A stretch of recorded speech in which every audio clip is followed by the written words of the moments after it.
Okay, folks, so Ethan Van Sciver, in a recent video of his, said that Ezra Miller, who plays Barry Allen, the Flash, in the Justice League movie, and will be playing the Flash in the Flash movie that is still scheduled to come out despite all of the drama surrounding Miller at this time, um, which I don't really have any problem with. I feel like you need to be able to separate an artist from the artist's work, and I do not care what is going on in Miller's life. I just want the Flash movie to be a good movie, and if it is a good movie, then I'm perfectly fine with it coming out, no matter, whatever. If, Miller decides to go full David Koresh. Don't care. Um, but I am confused about Ethan Van Sciver's comment that Ezra Miller looks nothing like Barry Allen. Because the only criteria, and maybe this is because I'm not an artist, I'm not really sensitive to all of Barry Allen's facial features. I don't know what Barry Allen is really supposed to look like without his mask. I mean, I've read the comics for years, and so I could probably pick the depiction, DC's depiction of Barry Allen over the years out of a lineup and say, oh yeah, that's Barry Allen right there. But at the same time, when has that ever really been that important, going from comics to a film medium like TV or the movies? When has it ever been that important for the actor playing whoever it is that the actor's playing, whatever character the actor is interpreting for film or TV, to look so much like the original character? I mean, to me, blonde white guy would sum up Barry Allen well enough. Average build, not particularly buff or anything like that. And now think of John Wesley Shipp, who was the first person to play Barry Allen. He played in a Flash TV show that came out many, many years ago, from my reckoning. And, I mean, he was, I mean, I guess you could say he looked like Barry Allen, but he sure wasn't blonde, and they didn't try to make him be blonde. Then you've got Grant Gustin, who's gone for, what is it now, 6, 7 seasons of The Flash, which I think they're finally wrapping up on the CW. And he doesn't look like a blonde. I mean, he's white, but he's not blonde. He's slim build, okay. And then Ezra Miller comes along. Now, Ezra Miller is half Jewish, half other ethnicities on the white side, but big deal. I mean, he does refer to himself as Jewish in the Justice League movie. I noticed that when I was looking through the Ezra Miller clips there. But I mean, big whoop. I mean, who actually makes that kind of distinction these days? And it kind of made me think, and not to say that, Van Sciver is making any like anti-Semitic remark or anything like that. I'm not accusing him of that at all. But it's just that he doesn't look like Barry Allen. It's like, what does that even mean? And given that Ethan Van Sciver has been an artist on The Flash, he did The Flash Rebirth, and he may have done some other Flash comics besides that. He may actually be intimately familiar with what Barry Allen is supposed to look like, because he's had to draw Barry Allen time and again. But even taking that into account, who cares about facial similarity? And I would even go so far as to say, who cares about racial similarities? And again, this isn't going back to Miller and Miller's Jewishness. I'm just basically saying that in any case of any hero, any superhero who's being translated into TV or film property, how much does the race of that character actually matter?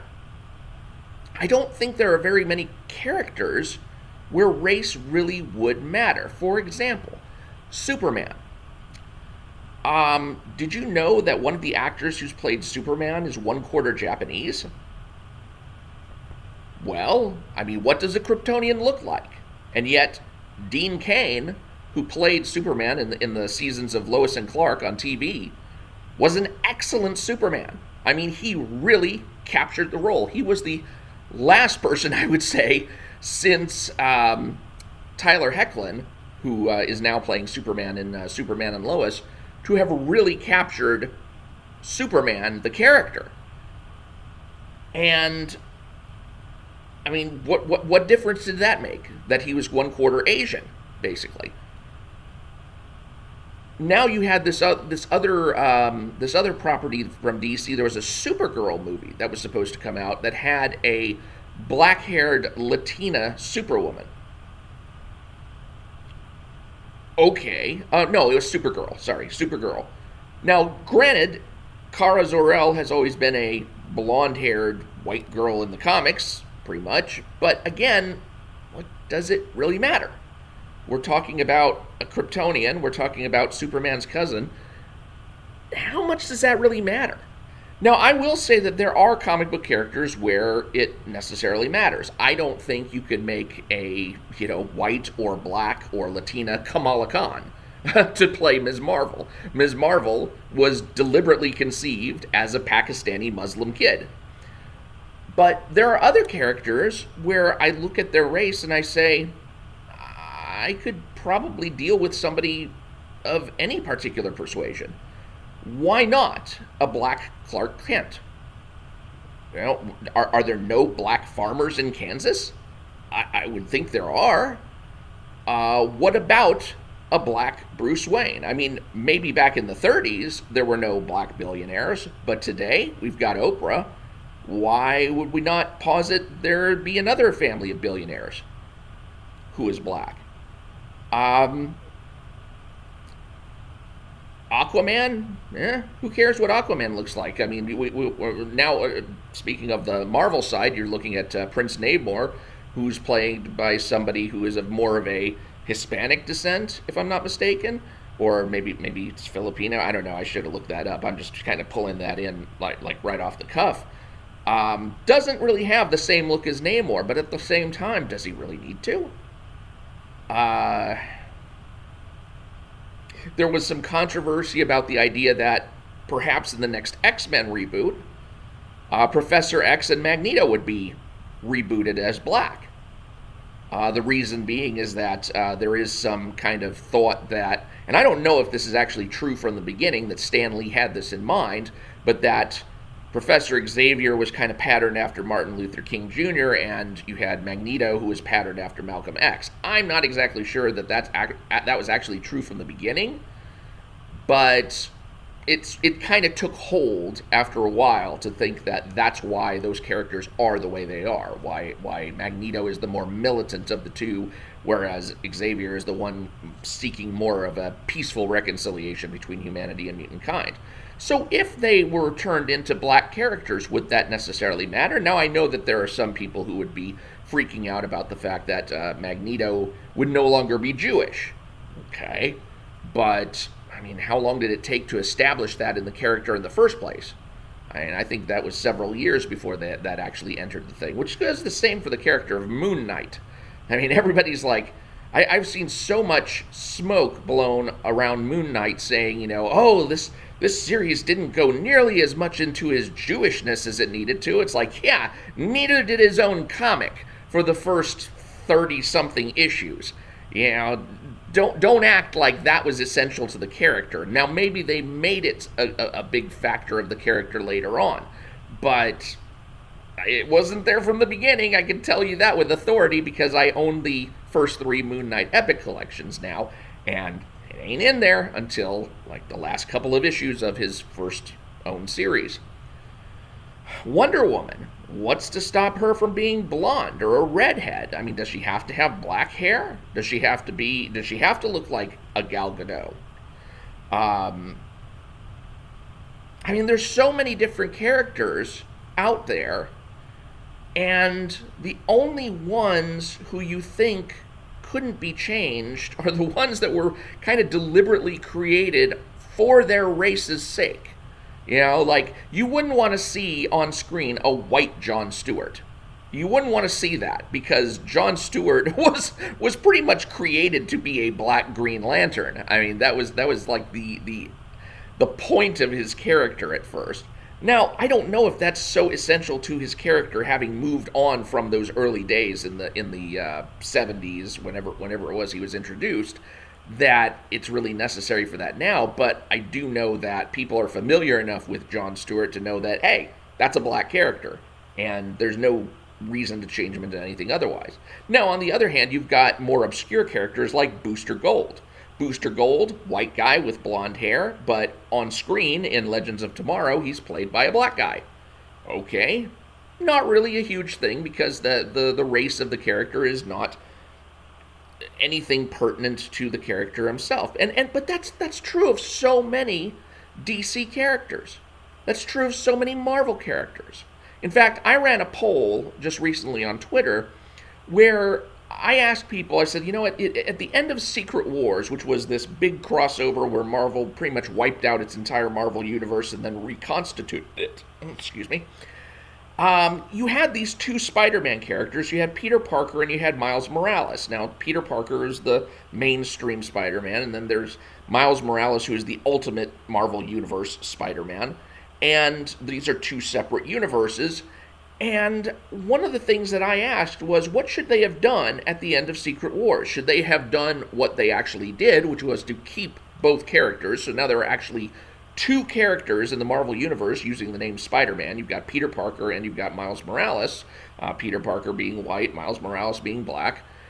You've also now, and I thought, what about if they had just kept Peter and erased Miles? What if that was an option? Or should they have erased Peter and kept Miles? Or finally, and this was the idea that I thought would gain more traction, should they have combined Peter and Miles and basically made Peter Parker black? So that Miles Morales was no longer a character, you just had a black Peter Parker. What difference would that make to Spider-Man? I can't see how that would make any difference at all. In fact, it might actually draw more people into the Marvel Universe just to see if that, did do anything as far as Spider-Man's character was concerned. I don't think it would. I mean, why would it? I don't understand. There's a lot of possessiveness, it seems, and I think it goes down to the fact, and this is where I'm really trying to make my point here. Why is it that we feel so possessive about the look of these characters? Whether it has to do with their ethnicity, whether it has to do with their gender, or whether it has to do with their just their general facial features in general. What difference does any of that make? It shouldn't make a difference if the comic book companies had established such consistency in their characters that you know who these characters are despite how they look.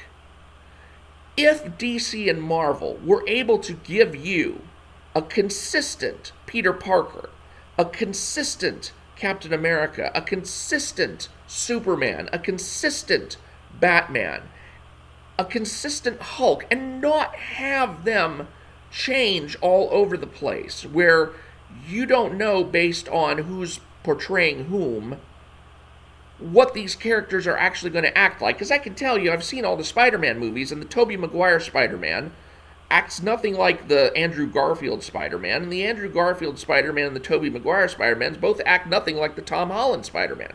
They've got three different senses of humor. They've got three different kinds of personalities. So who is Spider-Man? About the only thing that they all have in common is that they're all white kids with brown hair, and that's pretty much the only glue you have sticking all these Spider-Men together. And I think that is the reason why comic book fans are so anal retentive about the look of these characters when they show up on the big screen. Because if you stray too far from that, you no longer know who those characters are. You can't recognize anything of those characters anymore because so often DC and Marvel, in their own comic book interpretations of those characters, have gone all over the map.